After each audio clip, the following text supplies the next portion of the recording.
Están muy buenas noches, buenos días, buenas tardes, independientemente de la hora en que vean esta presentación. El día de hoy, el Club de Auditores Hispanos presenta la quinta sesión del curso taller especializado de normas de auditoría interna, un curso especializado de 24 horas que se está realizando en 8 sesiones de 3 horas cada uno, y el día de hoy nos encontramos en la quinta sesión.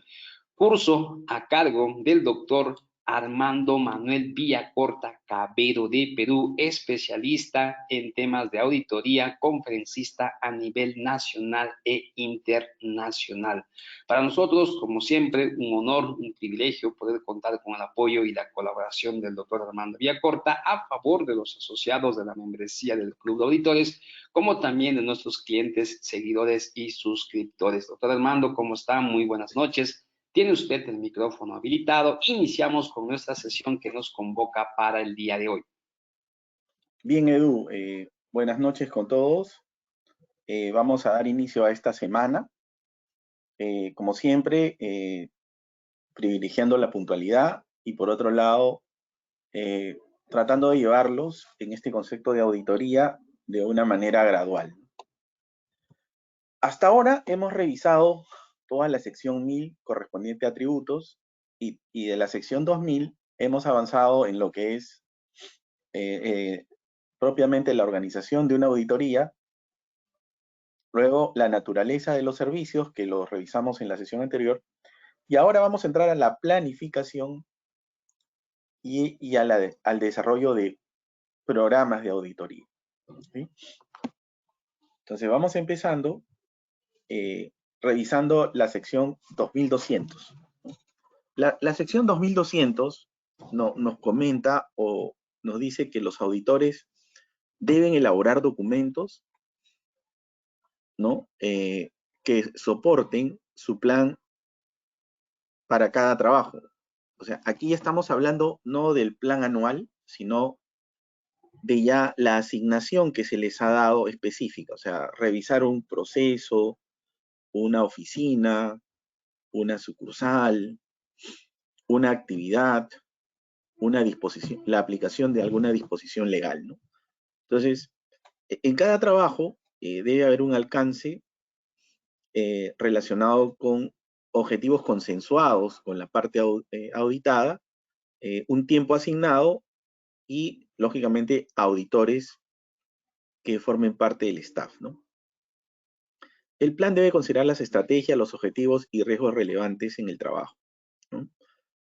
Entonces, hoy día vamos a hacer todo lo que tiene que ver con la planificación y el desarrollo de programas de auditoría, y en la sesión del viernes vamos a desarrollar un consolidado hasta la fecha. O sea, vamos a hacer ejemplos de plan de auditoría basado en riesgos, vamos a hacer algunos ejemplos de auditorías específicas, y vamos a discutir un poco algunas técnicas, algunas ideas a través de casuística, ¿sí? O sea, va a ser una sesión eminentemente práctica el día viernes, ¿no?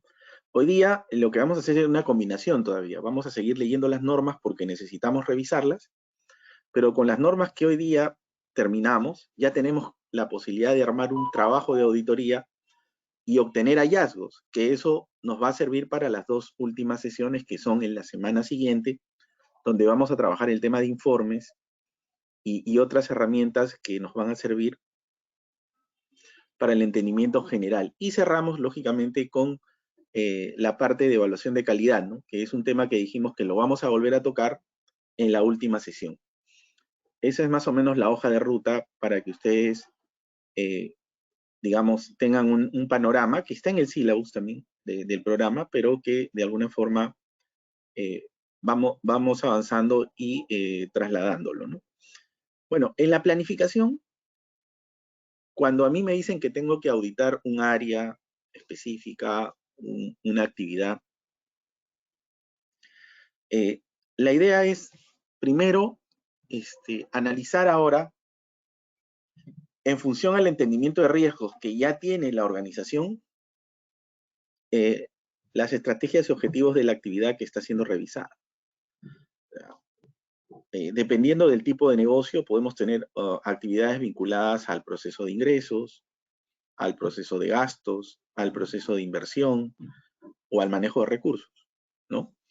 Las estrategias objetivos de la actividad son claves, ¿no? Los riesgos de la actividad van a aparecer en función a esos objetivos.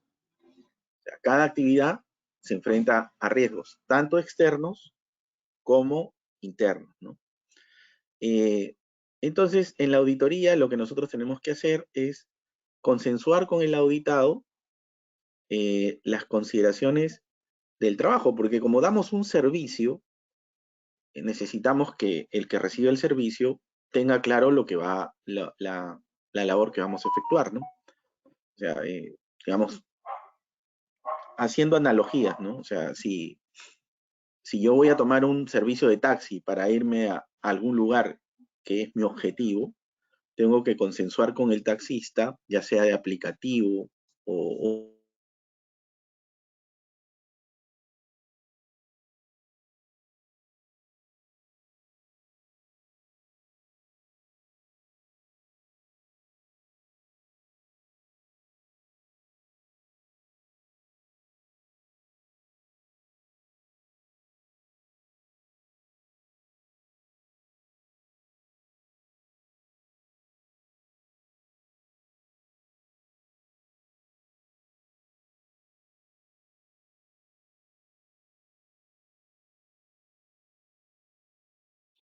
Doctor Armando, perdimos su audio, doctor.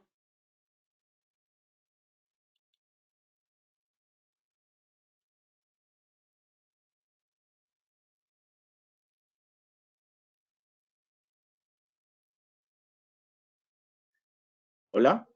¿Ahora sí me Ahora sí, escuchan? doctor. Perdimos unos 5, 6 segundos, doctor. Ya, listo. Bueno, les decía que teníamos que planificar un poco la correlación con el auditado, ¿no? El auditado tiene que, digamos, tener una apreciación sobre nuestro trabajo y el servicio que le vamos a proporcionar. Entonces, es fundamental que los auditores tengan claro, ¿no? ¿Qué entregables van a proporcionar? ¿No? Yo decía, un entregable natural es el informe, pero a veces también hay algunas precisiones que la entidad auditada le pide al auditor, ¿no? O sea, hay precisiones como podría ser, bueno, yo quiero que en este trabajo, si bien es cierto, me vas a hacer una revisión de toda la organización, le pongas énfasis a la parte de TI, por ejemplo. Ahora que estamos en el teletrabajo, los controles que se han aplicado en teletrabajo. Entonces, la satisfacción del auditado parte de que estos procesos de auditoría sean actividades consensuadas. Cuando hablamos de actividades consensuadas, estamos hablando de actividades que puedan llevarse con cierta coordinación, ¿no? Ahora, dentro de las normas de aplicación vinculadas a la planificación, la norma 2201A1 menciona lo siguiente: cuando se planifica un trabajo para partes ajenas a la organización, los auditores deben establecer un acuerdo escrito con ellas respecto a objetivos, alcance, responsabilidad. Esto quiere decir, el auditor puede en algún momento darle un servicio a un tercero, digamos, me explico, a empresas del grupo o a empresas que están en proceso de vincularse al grupo económico, ¿no? Porque a veces el departamento de auditoría está en la nómina de una empresa, pero puede darle servicios a otras empresas que forman parte del staff económico. Entonces ahí tranquilamente aplica estos procedimientos. Cuando se hacen labores de consultoría, que también es una realidad, el auditor debe establecer los alcances del servicio de consultoría. En la consultoría normalmente no suele haber un informe, sino ahí sí hay un entregable, ¿no? Porque usualmente lo que se pide es una revisión de algo específico sin comprometer la independencia del auditor. Por ejemplo, me pueden pedir que revise los manuales, un borrador de un manual para dar mis ideas sobre si el manual que se está por aprobar por el directorio cubre todas las expectativas de control que se requieren. Entonces yo puedo hacer un pequeño comentario y alcanzarlo, ¿no? Entonces, en los temas de consultoría debe haber un acuerdo que debe quedar protocolizado, ¿no? Esa es la idea central. ¿Qué más tenemos en la sección 2200, ¿no? En la sección 2200, entonces, un tema clave es los objetivos del trabajo, ¿no? ¿Y qué puede pasar, ¿no?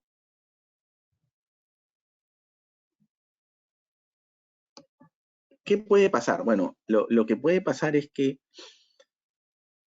los auditores a veces, cuando hacemos la reunión preliminar, expresamos un poco por qué estamos ahí, ¿no? Entonces uno llega y establece por qué uno ha venido a hacer la auditoría. La auditoría no es un proceso de fuerza, no es un proceso unilateral, es un servicio.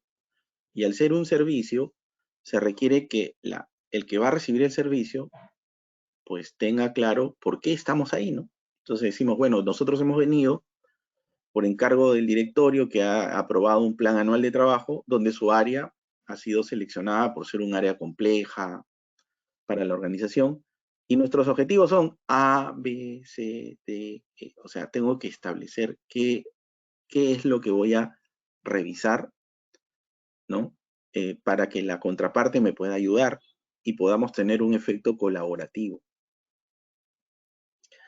Los auditores deben realizar entonces siempre un tema de riesgos y por ende estos objetivos que debemos plasmar en la organización siempre deben estar muy correlacionados a los riesgos a los cuales dicha organización puede enfrentarse, ¿no? Otro aspecto importante que nos piden en la planificación es considerar la probabilidad de errores, fraude o incumplimientos que puedan alterar el objetivo del trabajo. O sea, es decir, el auditor debe estar alerta sobre todo a exposiciones de fraude y en su programa de auditoría debe incluir algunos procedimientos o técnicas para encontrar indicadores o posibles indicadores de la presencia de fraude en una actividad. Pero no es menester del auditor asegurar que va a encontrar todo. Simplemente es cuestión de que el auditor, al revisar la información, al revisar lo que puede estar sucediendo, pues tome en cuenta esto, ¿no? Se requieren criterios adecuados para evaluar el gobierno, la gestión de riesgo y controles. Y eso lo vimos en la sesión de la naturaleza en el trabajo del auditor, ¿no? ¿Qué criterios normalmente podemos encontrar al evaluar esto? Podemos encontrar criterios internos, ¿no? Políticas, procedimientos, manuales y procedimientos externos, leyes y regulaciones aplicables al sector, ¿no? Ahora, ¿nosotros qué debemos hacer? Debemos tomar en cuenta prácticas líderes, ¿no? Por ejemplo, guías sectoriales o profesionales que nos ayuden a hacer el trabajo de una manera más interesante. Y a eso podemos recurrir a guías que a veces encontramos dentro de la plataforma del Instituto de Auditores o libros de profesionales muy reconocidos en el mercado.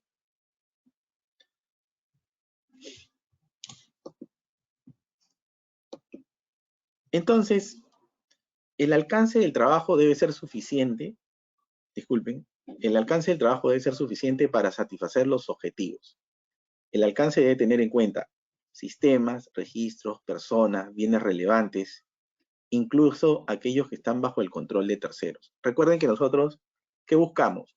Buscamos evaluar la administración de riesgos, buscamos verificar los controles y prácticas éticas y de gobernabilidad, incluido la parte de tecnología. Entonces, cuando nosotros vamos a hacer revisiones, tenemos que tener claro que vamos a tener que acceder a los sistemas de la organización. Vamos a tener que entrevistar personas, vamos a ver documentos, vamos a ver bienes relevantes. Entonces, el enfoque lo vamos a ir diseñando en el programa, ¿no?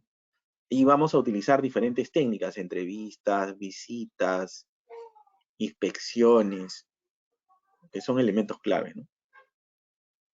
Ahora, a veces cuando uno hace un trabajo de aseguramiento y termina el trabajo, el área o la unidad que fue auditada nos pide ayuda. Nos dice, mira, las observaciones, estoy de acuerdo con ellas, pero nos gustaría, ¿no? Que nos apoyen generando algún tipo de precisiones o elementos de soporte. Entonces, como bien dice acá la lámina en la sección 2220A2, si surgen oportunidades de consultoría, hay que consensuarlas, hay que documentarlas y ver si no son actividades que puedan ir en contra de nuestra independencia, ¿no?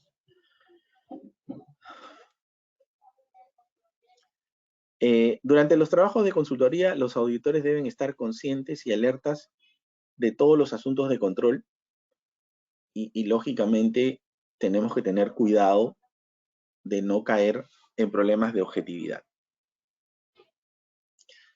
Bueno, una parte importante de la planificación es la asignación de recursos. Y aquí sí, este es un tema que nos va a tomar, en la próxima sesión vamos a hacer algunos ejercicios.